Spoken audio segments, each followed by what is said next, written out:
Ju njohim me edicionin informativ të lajmeve. Kjo është Radio 7.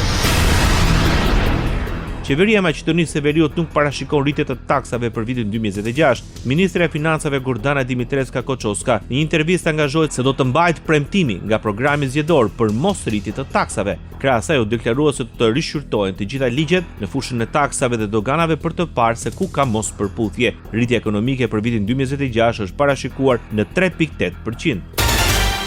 Forca bashkëqeverisë vlen në Republikën e Maqedonisë së Veriut e komentoi si histori suksesi, mbi 100 milionë euro të hyra në buxhet nga doganat. Përmes një kumtese për mediat, Vlen deklaron se ky progres i prekshëm është dëshmi e qartë se me vlenin në qeverisë institucionet po kthehen në shërbim të shtetit dhe qytetarëve. Krahas asaj, gjatë vitit 2025 janë vlerësuar si histori suksesi memorandume të rëndësishme bashkëpunimi me institucione vendore dhe ndërkombëtare, si në Bullgari, Turqi, Kosovë, Serbi, bazuar në parimin e One Stop Shop. Radio 7, zëri pozitiv i qytetit. Aksi rrugor Kakavia-1 në kryqëzimin e fshatit Kaplaq do të jetë sërish i bllokuar për shkak të protestës së fermerëve grek. Policia kufitare Kakavi bëri të ditur se bllokimi do të zgjasë nga ora 20 deri në orën 23 me orën e Shqipërisë. Do të lejohet të qarkullojnë vetëm automjetet që do të kenë emergjenca shëndetësore. Policia kufitare Kakavi kërkon mirëkuptimin e qytetarëve dhe sugjeron planifikimin e udhëtimeve me automjete në orare të tjera të ditës. Opozita në Shqipëri kritikon propozimin e qeverisë për shqyrtimin e investimeve të huaja. Deputetja e Partisë Demokratike Jurita Tabaku vlerëson se kërkesa për një mekanizëm real dhe funksional të skriningut të investimeve të huaja ka qenë prej kohësh e qartë nga partnerët strategjik të Shqipërisë, veçanërisht Shtetet e Bashkuara të Amerikës dhe Bashkimi Evropian. Në një postim në rrjetet sociale, ajo deklaroi se propozimi aktual i qeverisë nuk i përgjigjet as seriozitetit të momentit dhe as rrezikeve reale me të cilat përballet vendi. 2 ditë përpara zgjedhjeve të parakohshme parlamentare, qeveria e Kosovës paraqet bursat e mobilitetit para studentëve përfitues. Kryeministri Albin Kurti vlerëson se përmes saj synohet të lehtësohet qasja në arsim për studentët pavarësisht distancës gjeografike dhe gjendjes ekonomike. Tash me bursën e mobilitetit për studentët, qeveria jonë po adreson një sfidë reale me të cilën janë përballur shumë studentë ndër vite.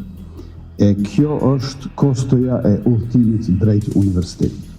Kjo skemë është e bazuar në nevojën dhe e dizajnuar mbi parimin e drejtësisë sociale, sepse ne besojmë që distanca gjeografike dhe gjendja ekonomike nuk do të duhet të jenë pengesë për arsimin cilësor.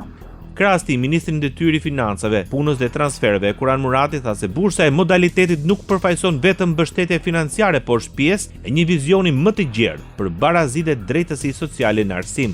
Është një masë për të cilën ne kemi punuar dhe jemi angazhuar që të realizohet, megjithse kishte qenë pra si premtim që të bëhej gjatë mandatit të ardhshëm, jemi munduar që të gjejmë hapësirën fiskale pra që të fillojmë realizimin që nga ky vit akademik. Dhe kësaj ju jeni ndër përfituesit e parë pra, andaj ju përgëzoj, urime dhe suksese edhe në studimet e juaja. Bota. Aeroplan luftarak të NATO-s ngritën në fluturim për të përballur me bombardues strategjik rus që fluturuan pranë ujrave britanike në ditën e Krishtlindjes, duke shkaktuar shqetësim në qarqet ushtarake dhe diplomatike të Europës perëndimore. Bombarduesit rus të në thepesmës të cilët kanë kapacitet për të mbajtur armë bërthamore u dërguan në një fluturim të gjatë mbi detin Barents dhe detin norvegjez në veri të Skocisë afër hapësirës ajrore britanike, raporton The Mirror. Ky lloj aeroplani përdoret shpesh nga Rusia për misione të zbulimit dhe demonstrimit të forcës, duke rritur tensionet në rajon. Sipas Ministrisë Ruse të Mbrojtjes, bëhet fjalë për një fluturim të planifikuar mbi ujrat neutrale, por zyrtarët perëndimor e vëzhguan fluturimin dhe vendosën masa monitorimi duke ndjekur çdo lëvizje të bombarduesve rus nga ajri dhe radarët toksor. Ndoqët lajmet shkurt në Radio 7, zëri pozitiv i qytetit.